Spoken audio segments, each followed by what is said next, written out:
فرمایا رب کریم جس سے راضی ہوتا ہے پھر اسے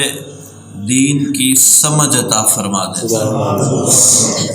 نبی کائنات صلی اللہ علیہ وسلم کی بارگاہ اقدس میں ایک صحابی حاضر ہیں اور جبریل امین آتے ہیں اور بتاتے ہیں کہ اے اللہ کے محبوب علیہ الصلوۃ والسلام، آپ کے اس غلام کا آخری وقت آ گیا ہے، اب اس کا انتقال ہونے والا ہے، تھوڑے لمحوں میں یہ دنیا سے جدا ہو جائیں گے۔ میرے آقا علیہ الصلوۃ والسلام نے انہیں بتایا تو انہوں نے سب سے پہلے یہی عرض کیا، حضور جتنے لمحے باقی ہیں اب کوئی ایسا عمل بتائیں جو میں عمل کروں اور سب سے زیادہ قیمتی عمل ہو، اللہ کی بارگاہ میں مجھے اس کا بہت زیادہ فائدہ ہو۔ اس سے زیادہ فائدہ اور کیا ہو کہ میں یوں سمجھتا ہوں کہ اس سے زیادہ فائدہ اس کو کیا چاہیے تھا کہ ان کا آخری لمحہ قریب ہے اور سامنے چہرہ مصطفیٰ صلی اللہ علیہ وسلم۔ انہوں نے پھر بھی حضور سے عرض کیا تو میں یوں کہوں گا انہوں نے ہمارے لیے بڑی آسانی کی کہ اللہ کی بارگاہ میں ہمیں ایک محبوب عمل بتا دیا۔ تو پیارے آقا علیہ الصلوۃ والسلام نے ارشاد فرمایا کہ جتنا وقت باقی ہے اس میں دین کی کوئی بات سیکھنا شروع کر دو، کیونکہ یہ عمل اللہ کو سب سے زیادہ پسند ہے۔ تو پھر انہوں نے وہ عصر کے بعد کا وقت تھا، انہوں نے اس لمحے پھر اسی انداز میں کچھ نہ کچھ سیکھنا شروع کر دیا۔ تو علماء فرماتے ہیں کہ اگر کوئی اور اس سے زیادہ نیکیوں والا عمل ہوتا تو وہ عمل سیکھنے کو حضور فرماتے۔ یہاں سے علم کی فضیلت کا ایک جو ہے منظر سامنے آتا ہے کہ اللہ کے ہاں دین کا علم سیکھنا کتنا فضیلت کا حامل ہے۔ تو یہ اس کی کوشش ہمیں کرتے رہنا چاہیے۔ نبی کائنات صلی اللہ علیہ وسلم نے ارشاد فرمایا کہ جب فرض نماز مکمل ہوتی ہے اور اس کے بعد وضو نہیں ختم ہوتا، جب تک وضو میں رہتا ہے انسان اپنی جگہ پہ رہتا ہے اور پھر وہ دعا کرتا ہے، فرضوں کے بعد جو دعا مانگتا ہے، یہ اس کے بعد بیٹھنا، ذکر کرنا، وضو میں رہنا، دعا مانگنا،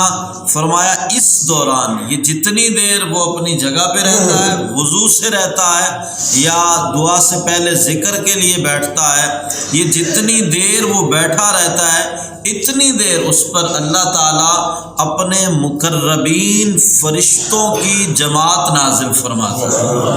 اور فرمایا کہ فرشتہ نہیں فرشتوں کی جماعت نازل فرماتا ہے، ان کو یہ کہہ کے بھیجتا ہے جتنی دیر یہ یہاں بیٹھا ہے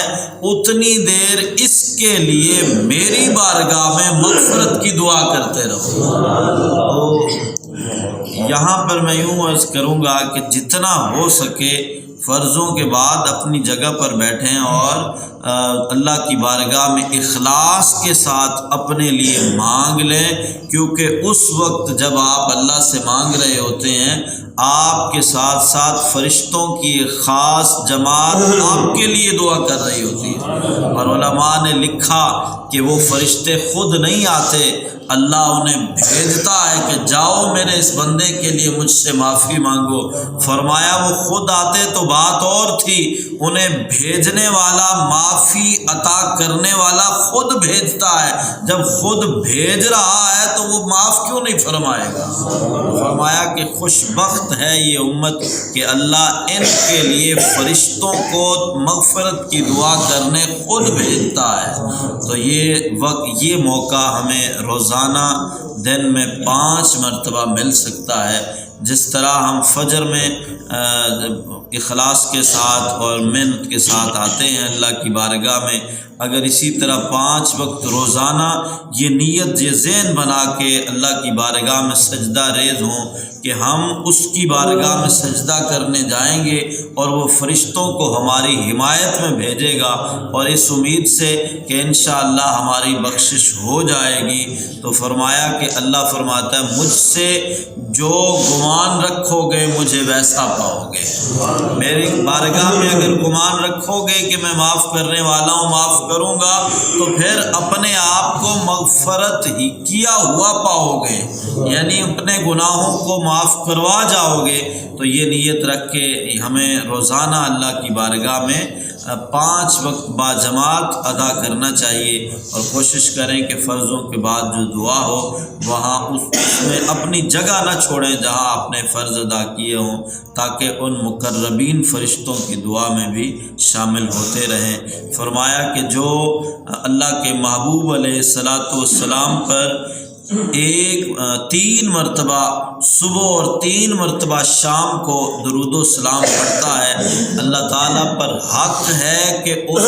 اس دن کے گناہوں کو معاف فرمائے۔